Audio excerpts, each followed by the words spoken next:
Man, you've really aged in these 10 years, huh? Huh? A single woman in her 40s? Geez, you're quite a sight, huh? My ex-husband sneered at me when we met again after a long time.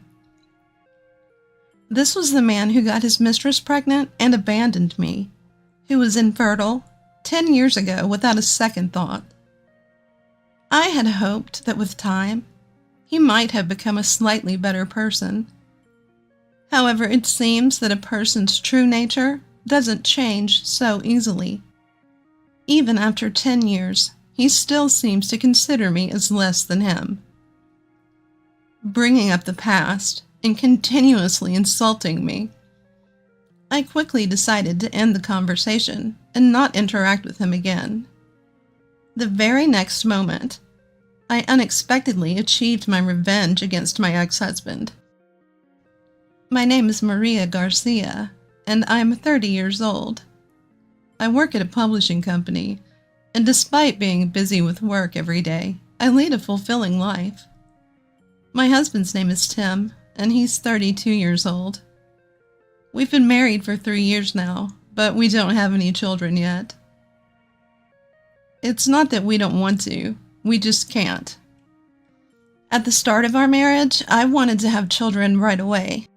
I've always loved children and wanted to experience childbirth and raising a child while I was still young. However, reality was harsh, and even after 3 years of marriage, there were no signs of us having children.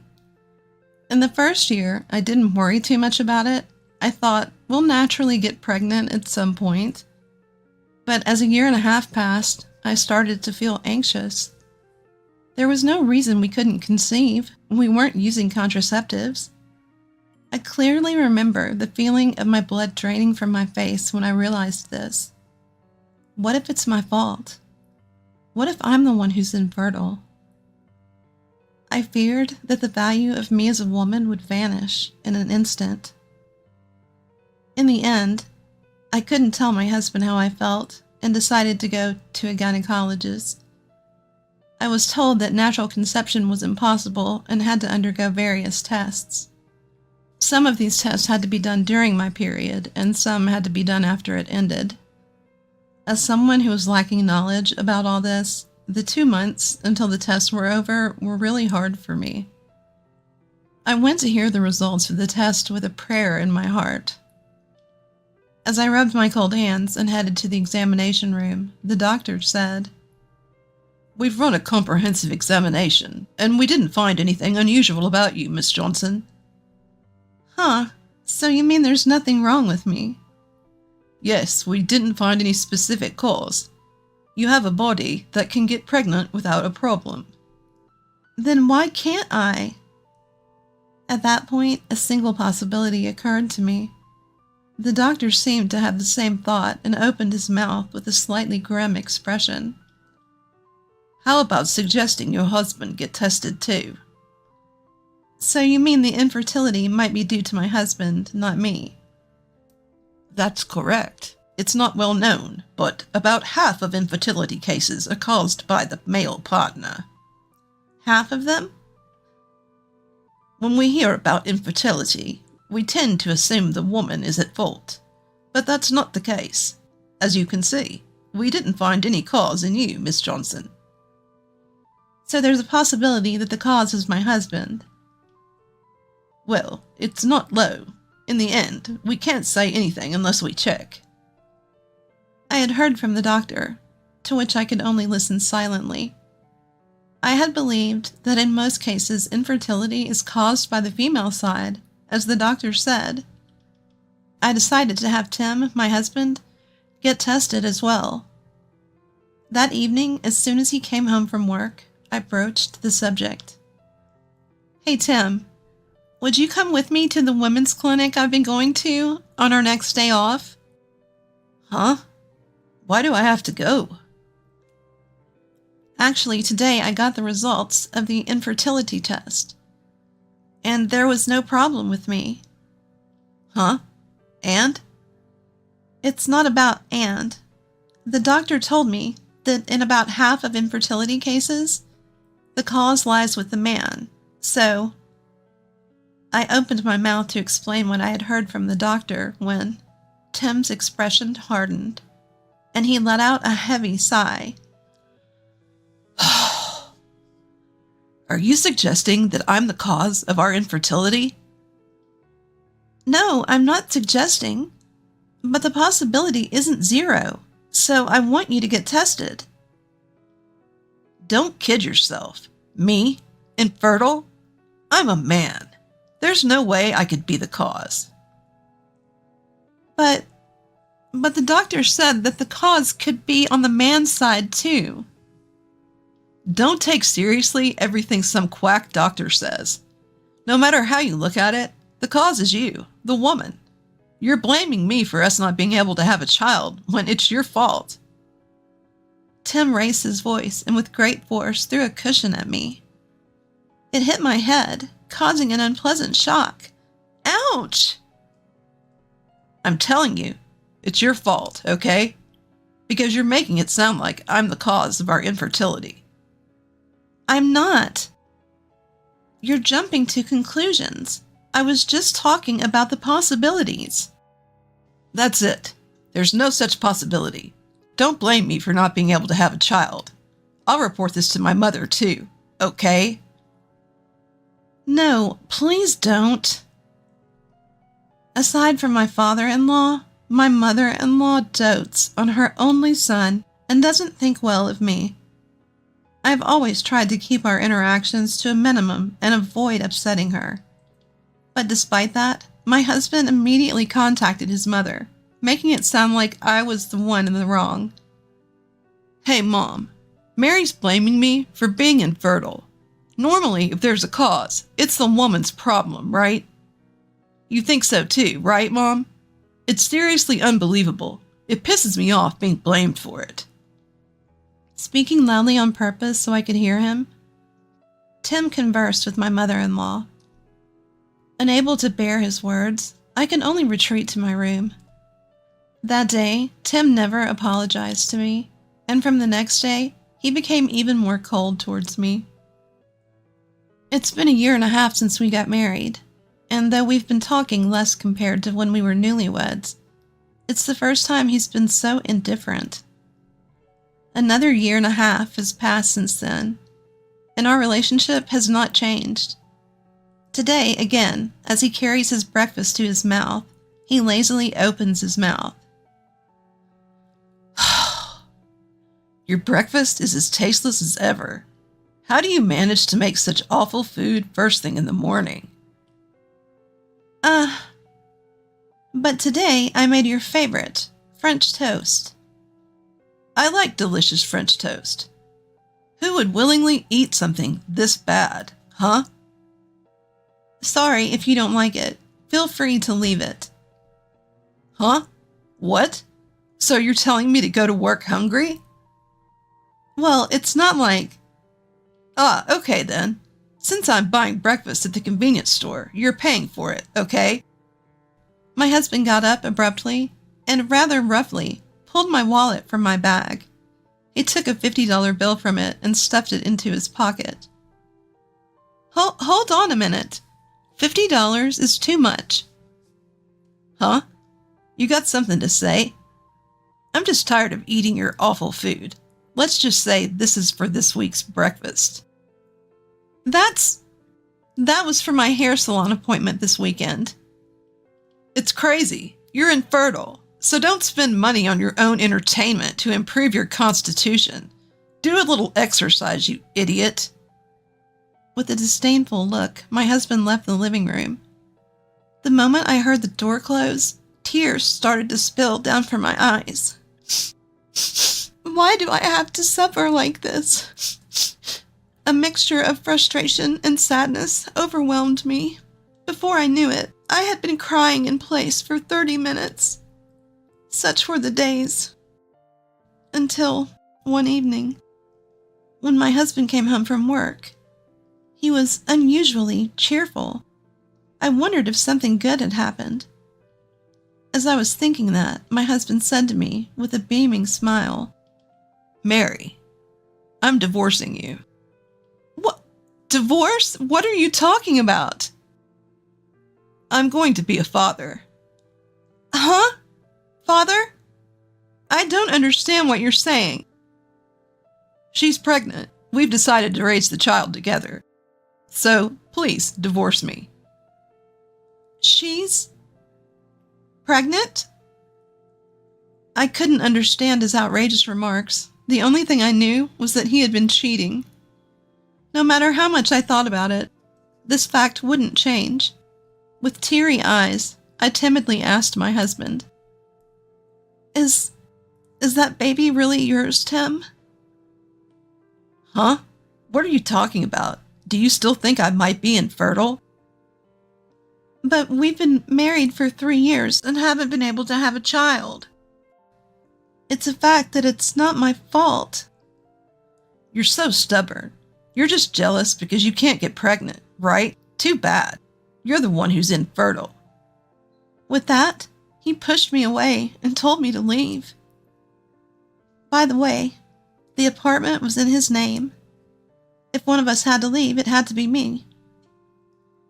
As I reluctantly packed my bags, he threw the pre-prepared divorce papers at me.